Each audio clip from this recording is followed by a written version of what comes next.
اعوذ باللہ من الشیطان الرجیم بسم اللہ الرحمن الرحیم۔ امام سجاد علیہ السلام کے متعلق ملتا ہے کہ واقع کربلا کے بعد امام سجاد علیہ السلام کا طرز زندگی یہ تھا کہ امام علیہ السلام غلام خرید کرتے اور ان کی تربیت کر کے اس غلام کو آزاد کر دیتے۔ تو جب وہ غلام کسی علاقے میں کسی بستی میں جاتا تو لوگ اس کے طرز عمل کو دیکھ کر نمازی بھی ہو جاتے، با اخلاق بھی ہو جاتے، اور آپس میں لوگ ایک دوسرے کو کہتے کہ ہمارے علاقے میں یہ شخص ایسا خوش بخت ہے، ایسا خوش قسمت آیا ہے کہ اس کے طرز زندگی سے ہماری زندگیوں پر گہرا اثر پڑا۔ تو جب بھی امام علیہ السلام اپنے غلاموں میں سے کسی غلام کو آزاد کرتے تو وہ چیخیں مار کے روتا اور کہتا، فرزند رسول، دنیا آزادی چاہتی ہے لیکن اے سید سجاد، آپ کی آزادی سے ہمیں آپ کی غلامی زیادہ عزیز ہے۔ تو ان غلاموں میں ایک حبش النسل غلام تھا جس کی دعا قبول ہوتی تھی۔ تو ان ایام میں مدینے میں قحط پڑ گیا، کافی عرصہ بارش نہ ہوئی، تو لوگ نماز استسقاء ادا کرنے لگے۔ تو کافی گیری و زاری، کافی چیخ و بکا کے باوجود بھی جب بارش کے امکانات ختم ہو گئے تو امام علیہ السلام کے غلاموں میں سے جو حبش النسل تھا وہ مسجد نبوی میں پہنچا، اور مسجد نبوی میں اس بندے نے بھی 2 رکعت نماز استسقاء ادا کی۔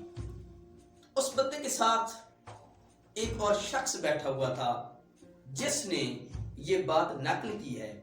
وہ کہتا ہے کہ میں دیکھ رہا تھا کہ جب اس نے نماز تمام کی، دست دعا بلند کیے، تو اس کے دست دعا ابھی نیچے نہیں آئے تھے کہ میں نے دیکھا آسمان پہ بادل رونما ہوئے۔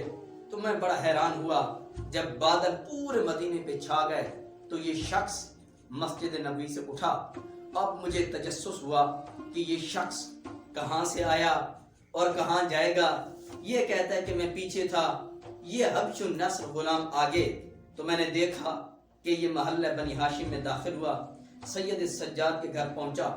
تو میں سید سجاد کے دروازے پہ پہنچا، دکل باب کیا، سید سجاد باہر آئے۔ تو میں نے سلام کے بعد عرض کی، مولا میں آپ سے ایک غلام خریدنا چاہتا ہوں۔ تو امام علیہ السلام کہتے ہیں کہ تو خریدنا کیوں چاہتا ہے، میں تجھے ایسے ہبہ کر دیتا ہوں۔ تو یہ شخص کہتا ہے کہ مولا اپنے غلاموں کو بلائیے تاکہ جس غلام کی میں تلاش میں ہوں اس غلام کو میں منتخب کروں۔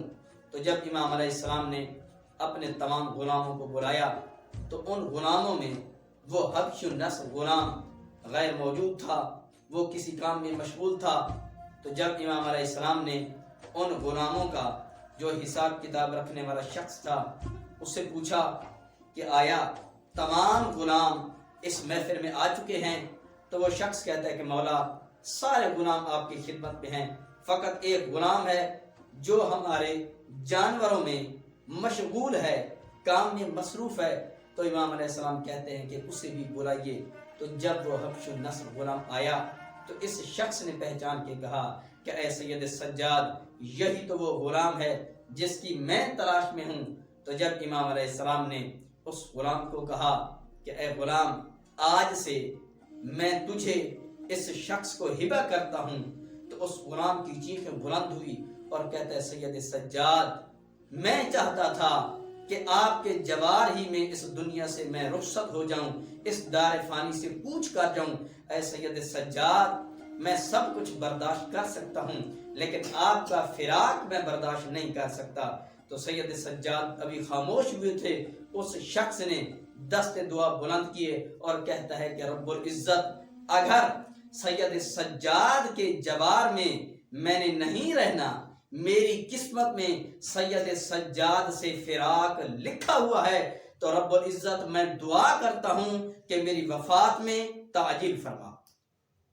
تو اس شخص نے جو اس غلام کو لینے آیا ہوا تھا، جب یہ منظر دیکھا کہ اس غلام کا ارادہ نہیں ہے میرے ساتھ جانے کا، تو یہ شخص واپس گھر گیا۔ یہ ابھی گھر پہنچا ہی تھا کہ سید سجاد کا ایک اور غلام دوڑتا ہوا اس بندے کے پاس گیا، اس کا دکر باب کیا، اور دکر باب کر کے کہتا ہے کہ سید سجاد کہتے ہیں کہ جس غلام کو لینے کے لیے تو آیا تھا، اگر اس کے جنازے میں شرکت کرنی ہو تو جلدی اس کے جنازے میں شرکت کے لیے آ جانا۔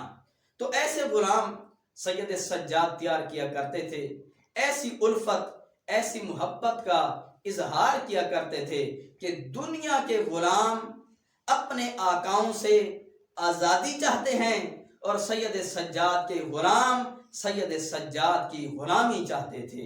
وما علینا الا البلاغ المبین۔